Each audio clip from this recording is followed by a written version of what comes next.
Have you ever asked yourself why people don't respect you? Even when you're kind, gentle, and always wishing others well. It's not because you did something wrong. It's because you're playing a power game. Without even knowing that one is being played, in this world, kindness does not create boundaries.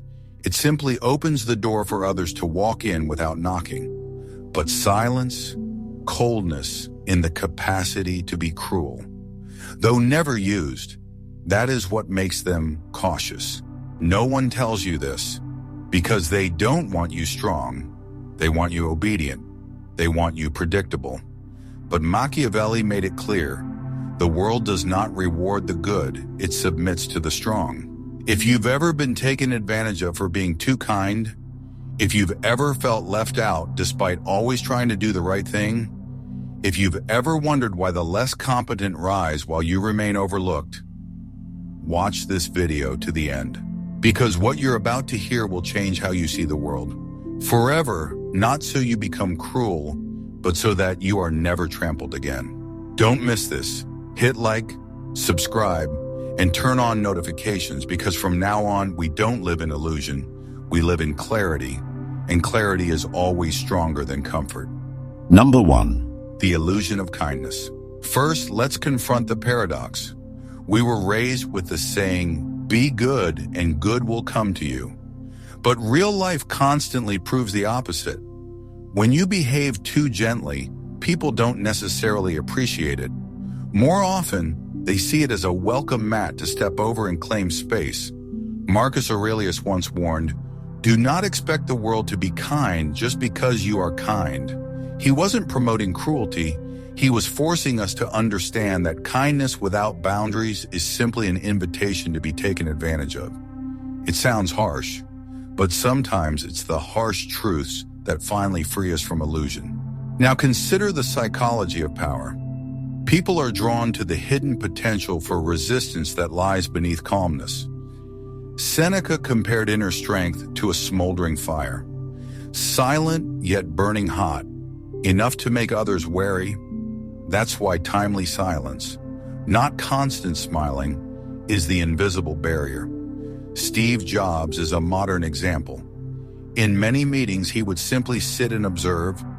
That silence made everyone self-correct because no one knew where his limits were. Similarly, Oprah Winfrey admitted that the moments she intentionally remained silent during live broadcasts earned her more respect than any verbal justification ever could. Furthermore, Stoicism teaches that real value does not lie in praise, but in the ability to hold firm when misunderstood. Epictetus called this emotional sovereignty. The less you rely on applause, the more unpredictable you become. And unpredictability is the armor of kindness. When you can control your reaction, no one can control you. That's real freedom. Not just freedom from others' opinions, but freedom from the impulses that try to hijack your clarity. However, the goal isn't to become cold or unfeeling. The essence lies in learning how to set boundaries, like a potter using a mold to shape clay. Kindness only shines when it's sculpted by discipline. When you say no, that no becomes a clear line. Not because it's shouted, but because it's firm. And soon enough, people adjust their behavior. Because they sense that beneath your composure is a blade that will appear the moment respect is neglected. And finally, remember this. The Stoics never lull us with false hope. They hand us a mirror to see human nature clearly. When your inner world is as firm as stone, your kindness gains real weight. From that moment on, you no longer need permission to be respected. Your presence alone becomes heavy enough to make others sit up straight. That's the moment when the illusion of kindness collapses, and in its place rises the power of silence, a power strong enough to make the world pause and pay attention. Number 2. Decisiveness is a requirement. The moment you accept that kindness needs boundaries, a new question arises. What are those boundaries made of? And surprisingly, the answer is not more kindness, it's decisiveness, a trait many people mistakenly label as cold or even cruel. But Stoicism is clear on this. Virtue is not meekness. Virtue must be paired with action. Marcus Aurelius wrote, "Be gentle, but do not delay." It's those last three words, "do not delay," that separate the one who leads from the one who is swept along by life. Decisiveness is not aggression, it's clarity in motion. It's the refusal to let fear, doubt, or overthinking rule your judgment. In today's world, this is more essential than ever. Look at Elon Musk. His ambition to change the world is well known. But what makes him powerful is not the vision, it's the execution. Every time he lays off employees or kills off a product line, the backlash is fierce. But results often speak louder than outrage. Speed increases, innovation accelerates. A leader must sometimes act like a surgeon, removing the dead weight to save the patient. Delaying because you're afraid to hurt feelings doesn't protect people. It prolongs the damage. Seneca warned that the fear of judgment is a subtle chain. It doesn't fall off when you apologize. It breaks the moment you prioritize purpose over popularity. That's why decisive people don't waste time defending themselves. They let outcomes speak. Steve Jobs once demanded that the iPod team rewrite their entire interface because it lagged by half a second. They resisted. He insisted. 2 days later, the update became the new industry standard. Ironically, those same employees later said the pressure taught them the meaning of excellence, something no motivational speech ever could. But don't mistake decisiveness for callousness. In truth, it's the highest form of compassion because it prevents waste. Picture this. You're piloting a rescue boat through a flood. People are yelling different directions, but only one voice matters. Yours. You shout, "Row right!" Not because you enjoy commanding, but because hesitation would sink everyone. Epictetus said, "He who hesitates is lost." In a crisis, clarity saves more lives than kindness alone. So, is there a cost to being decisive? Of course, you may be called harsh, you may lose approval, but if your decision saves a mission, preserves your team's stability, or simply moves your life forward, was it really a loss? Stoicism makes this clear. The cost of hesitation is always higher than the cost of action. That's why decisiveness isn't a luxury, it's a requirement. For anyone who wants to lead, to protect, or simply to live with integrity, the world may not cheer when you make the hard choice, but it will step aside. And in that space, the future you've envisioned finally begins to emerge. Number 3. When fear outweighs love, here's a hard truth that many of us were never taught but have always felt. People fear strength more than they revere virtue. It sounds like a betrayal of everything we were raised to believe, but it's how the world actually works. That's why Machiavelli wrote, "If you cannot be both loved and feared, then choose to be feared." He wasn't praising tyranny, he was naming what most are too afraid to admit, that people don't keep their distance because of how kind you are. They keep their distance when they sense the power you're capable of, but have not yet revealed. And what's more surprising is this. You don't even have to act on that power. You just have to make it believable. A person who appears harmless is easy to ignore, but a person who is calm, composed, and difficult to read, that person makes others hesitate. That person gets second thoughts before betrayal. The Stoics understood this.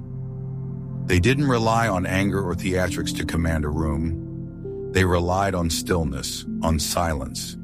Because silence is unsettling when it comes from someone who looks like they've thought everything through. It becomes a mirror. And in that mirror, people see their own reflection more clearly, and often more fearfully. Think of the world's most quietly powerful figures, from CEOs to artists to philosophers. Beyoncé doesn't need to raise her voice to still an audience. Her gaze, her posture, the way she steps into a room, all of it generates gravity. She never has to say, "Respect me." People just do because presence is a language. And those who master it don't have to plead, they command. But this isn't about domination, it's about boundaries. Fear creates space. Space says, this is how close you can come. Love, when too available, can be taken for granted. But fear, when balanced with grace, becomes the quiet guardian of respect. It sets the distance necessary for both parties to breathe, as Marcus Aurelius reminded us. What aligns with nature is never harmful, and it is in our nature to seek the edges, so we know where not to trespass. Most of all, remember this: the ones we love can fade in memory, but the ones we respect with a touch of fear, they stay. They remain etched in our minds, not because they scared us, but because they never let us forget their strength. Fear is not the weapon of the cruel, it's the armor of those who understand. If you want lasting respect, sometimes you must remind the world you are not to be taken lightly. Number 4. Emotional sobriety. Ask yourself this: do you make decisions with logic or with emotion? Most people will say logic without hesitation, but reality has a way of exposing the truth. The moment we feel slighted, insulted, betrayed, or publicly criticized, logic often exits the room. Emotion takes over, not loudly, but swiftly. That's the moment you reply to a message you should have ignored. That's the moment you say something you'll spend days wishing you could unsay. And later, when the dust settles, you're left with a single haunting question: why did I lose control? The Stoics had a word for this experience. It's not rage, not sorrow. It's perceptual distortion. Epictetus put it bluntly: it's not events that disturb us, but our interpretation of them. Emotions aren't the enemy, but if you hand them the keys to your mind, don't be surprised when they drive you into chaos. Real strength, according to Stoicism, is not about being unfeeling. It's about the incredible discipline of feeling deeply, but refusing to act prematurely. Take Barack Obama as a modern embodiment of this. Throughout his presidency, he was criticized constantly, from political opponents, the media, even the public. But what defined his leadership wasn't how loud he could be. It was how calm he stayed under fire. When cornered, he didn't lash out. He paused, he listened, he responded with patience. And that unnerved people, because the man who controls his emotions is the man no one can control. Now think of our online world, a digital coliseum of reactions. Every comment section is a battleground of outrage. But in that chaos, the one who remains emotionally sober is the one who commands the most power. While others spiral, the Stoic watches. While the crowd explodes, the grounded individual breathes, because they know this truth. Not every battle is worthy of your energy, and saving your strength for what actually matters is a form of silent dominance. Marcus Aurelius once wrote, "The mind is like dyed water. Disturbed, it becomes cloudy. Left undisturbed, it clears." When you pause, you don't just delay a reaction, you invite clarity. That pause creates a sacred space, and in that space, you don't just choose a better response, you regain your freedom. Never mistake stillness for weakness. Quite the opposite. The quietest people are often the most powerful because they cannot be baited. They do not dance to the music of emotional chaos. They compose their own. And when they do respond, every word has weight. When you stop reacting from your lower self, the world begins to rise to your higher one. That is the moment power shifts, not through domination, but through direction. In your calm, you protect your peace, and in that peace, you take back the reins of your life. Number 5. The weight of silent presence. When you enter a room, do people unconsciously straighten their backs, or do they not even register your presence? That subtle moment tells you everything. It reveals whether your presence carries gravity or simply blends into the background. We're taught to admire eloquence, but the deepest, most commanding power isn't spoken, it's felt. and the kind that lingers is born from silence. Not the absence of sound, but the presence of something so grounded that no one dares dismiss it. To a Stoic, presence is not about performance, it is the harmony between self-mastery and character. Marcus Aurelius wrote, "Stand upright, or be supported by the uprightness of your soul." He understood that posture, true posture, is not held by the body, but by the soul. A person's back is straight when their mind is centered, when their values are clear, when their emotions are calm. That's why real presence doesn't come from appearance. It radiates from within. Now look at someone like Keanu Reeves. He rarely speaks loudly. He doesn't demand attention. In group photos, he often disappears to the edges. But when he walks into a room, everything shifts. Audiences quiet down. Not because he asserts dominance, but because his energy makes people aware. He's steady, grounded, intentional. His presence doesn't beg for recognition. It commands it effortlessly. The fewer his words, the more powerful they become. Similarly, Oprah Winfrey shared a practice before every interview. She inhales deeply and holds a few seconds of silence. That silence doesn't just calm her, it changes the room, the guest, the audience, the camera. They all adjust, because in that silence she sets the rhythm, and whoever controls the rhythm shapes the outcome. In life, as in conversation, the one who sets the pace sets the tone, and the one who sets the tone leads. But silent presence isn't reserved for the famous. It serves in conference rooms, classrooms, and even family dinners. When emotions escalate, you exhale slowly. When others shout, you speak softer. When the room panics, you stay still. And in doing so, you become the anchor. As Seneca once wrote, "The most mindful person is the one who can steady their heartbeat in a storm." So ask yourself, when you leave, what lingers behind? Noise or gravity? Rambling explanations or the quiet impact of someone who held the room without effort?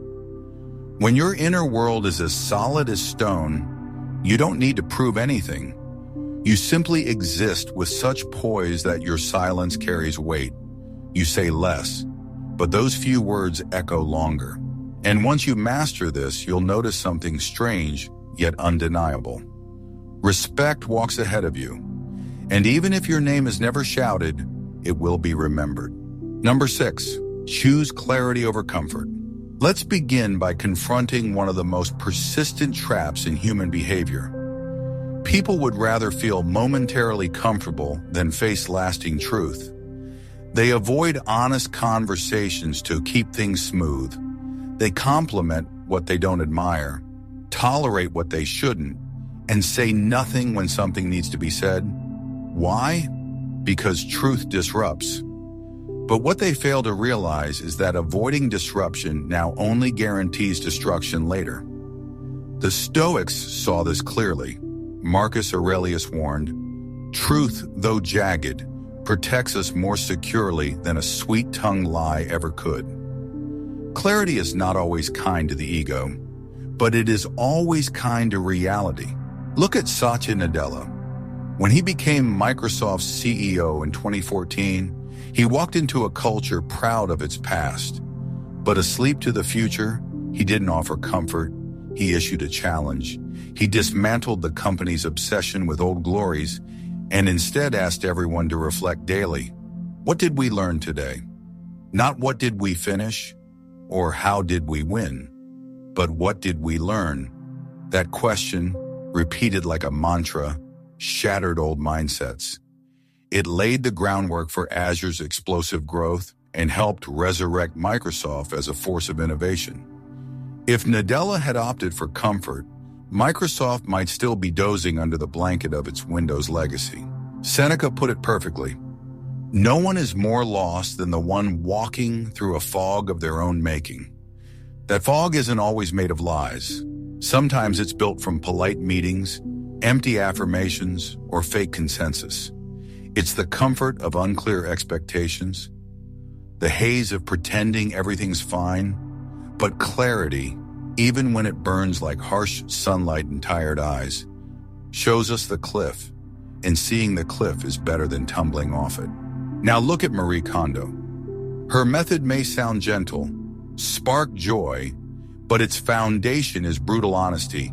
She asks you to confront each possession and ask, does this still bring me joy? If the answer is no, let it go.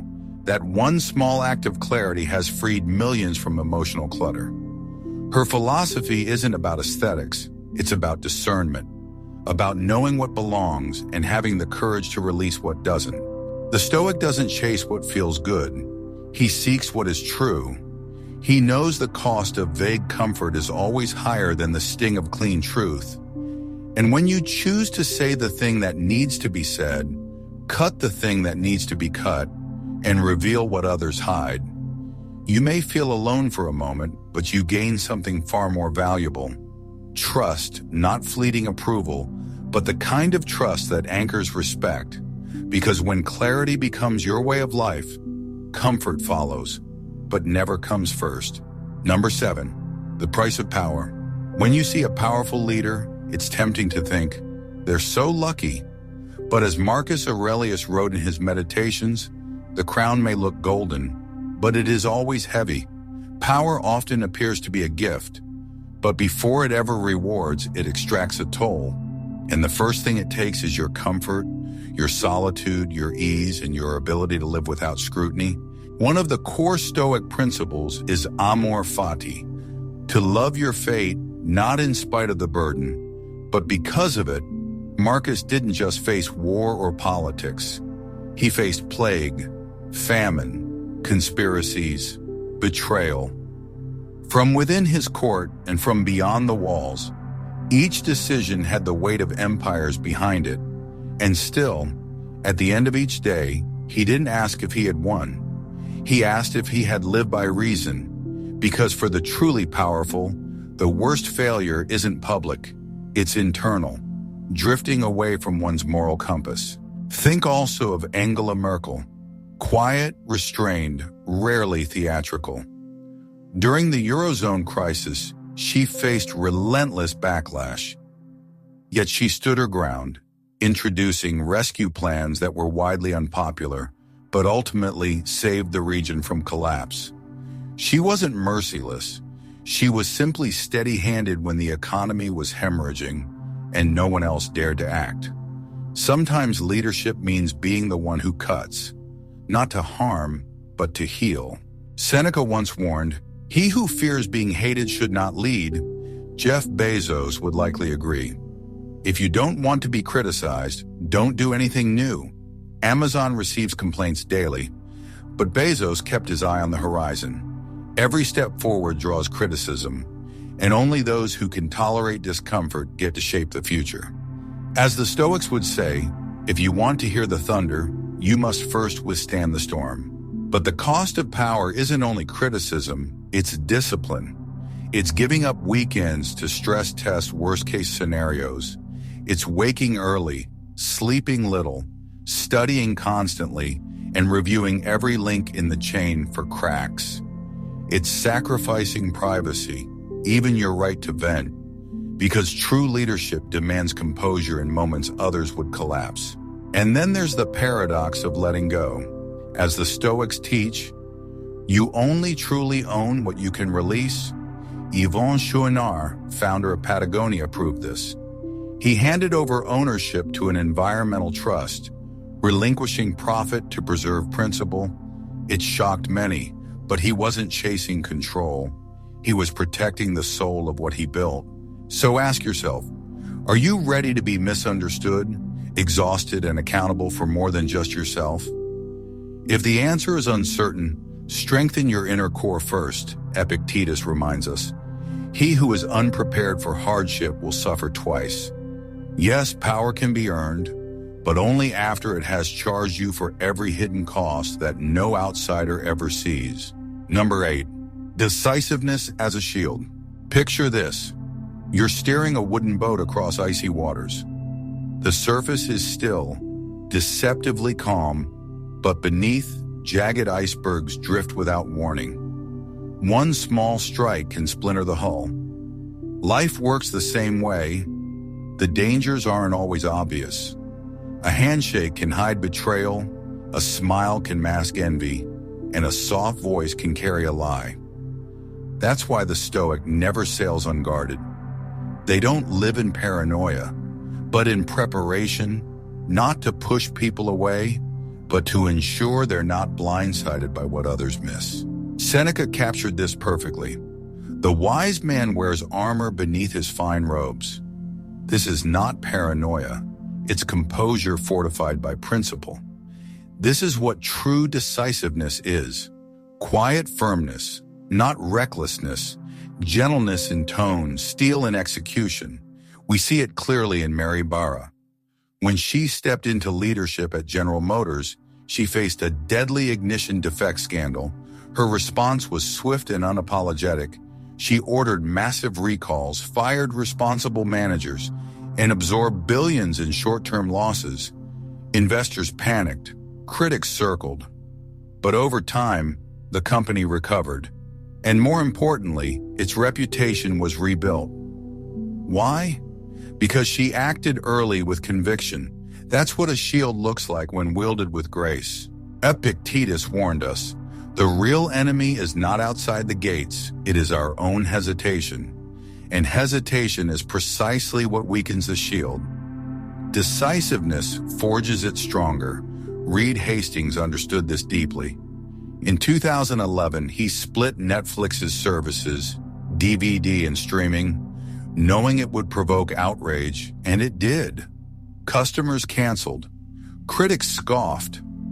But that bold decision laid the groundwork for Netflix's global domination. Hastings chose momentary loss to ensure long-term strength. That's what Stoics call proactive defense, not waiting for collapse, but acting early to prevent it. Marcus Aurelius added another principle. He who fears reputation more than error will never be great. Decisiveness isn't destruction. It's not ego. It's precision. It's surgery. The kind that removes what is dying to protect what still has a future. Sometimes it means ending a toxic alliance. Sometimes it's canceling a failing product. Sometimes it's letting go of who you used to be. One clean cut today is often worth more than years of slow suffering. But here's the most overlooked truth. Real decisiveness doesn't scream. It doesn't demand credit. It acts quietly, consistently. When others know you won't hesitate, they reconsider their own movements.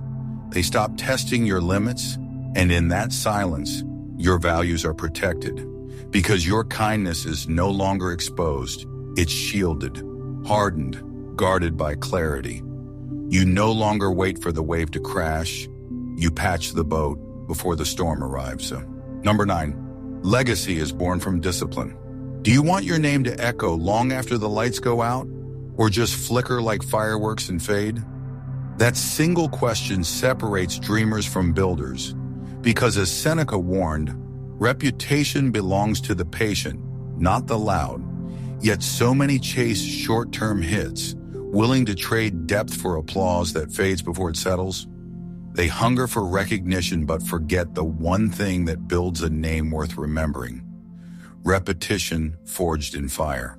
Let's begin with Warren Buffett. His net worth wasn't built by wild bets, but by 6 decades of boring, relentless discipline. Reading 500 pages a day, avoiding fads, and staying true to the principle of be greedy when others are fearful, and fearful when others are greedy. It's that steady, unglamorous rhythm that made him a titan of Wall Street. Not some lucky roll of the dice. Buffett didn't seek noise. He followed patterns. He didn't just make money. He made a philosophy out of patience. Then there's Serena Williams, the embodiment of longevity in tennis. Win or lose, she'd wake before sunrise, hit the gym, and serve hundreds of balls. It wasn't talent alone that sustained her across 4 generations of opponents. It was ritual, discipline.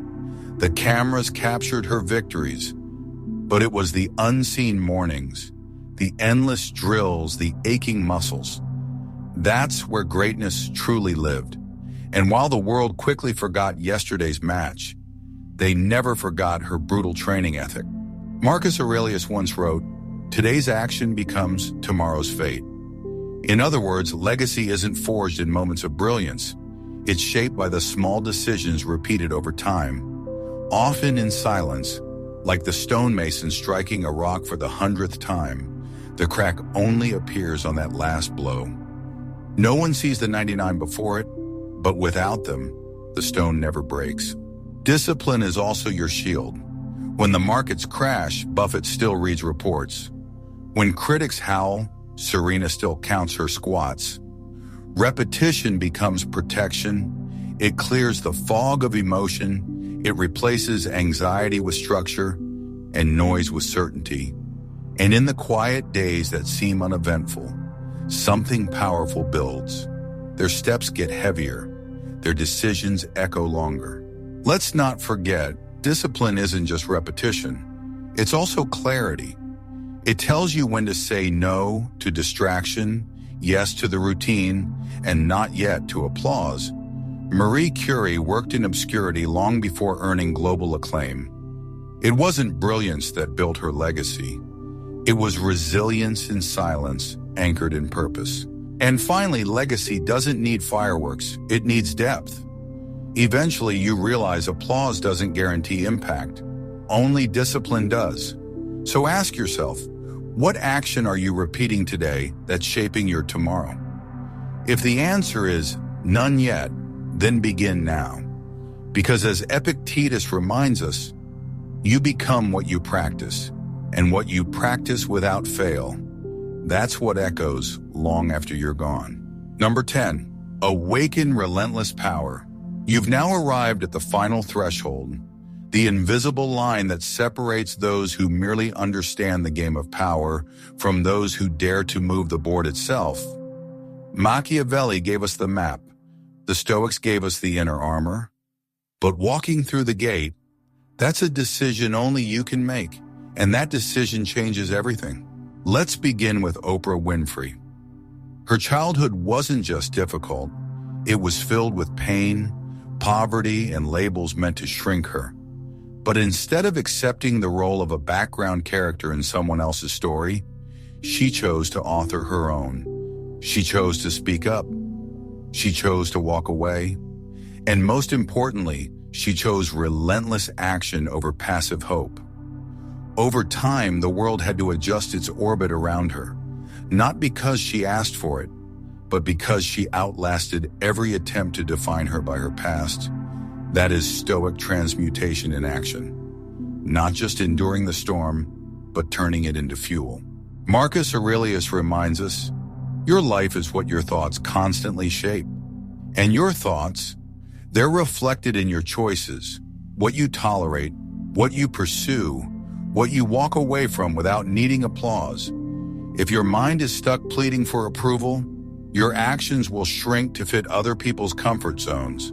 But when you anchor to your inner clarity, your capacity to endure isolation, misjudgment, and doubt, you stop chasing recognition. Instead, recognition begins chasing you.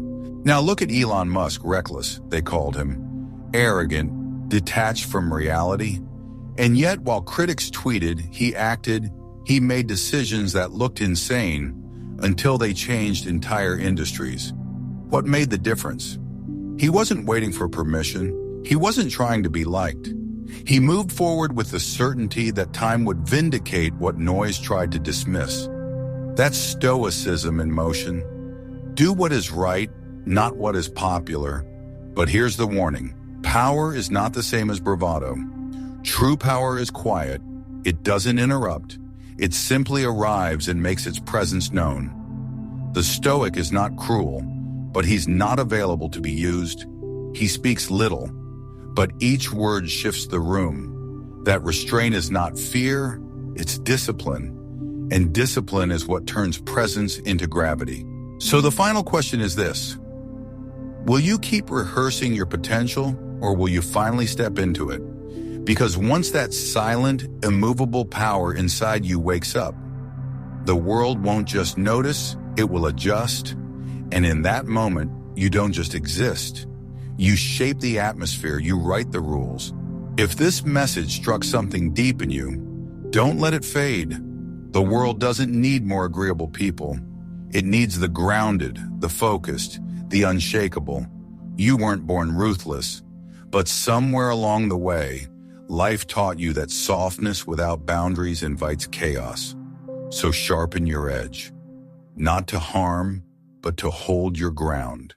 If you're ready to walk with clarity, with power, and without apology, you're not alone. This is just the beginning. Like the video, subscribe to the channel and turn on the bell. Because power once awakened needs direction, and that's exactly what you'll find here.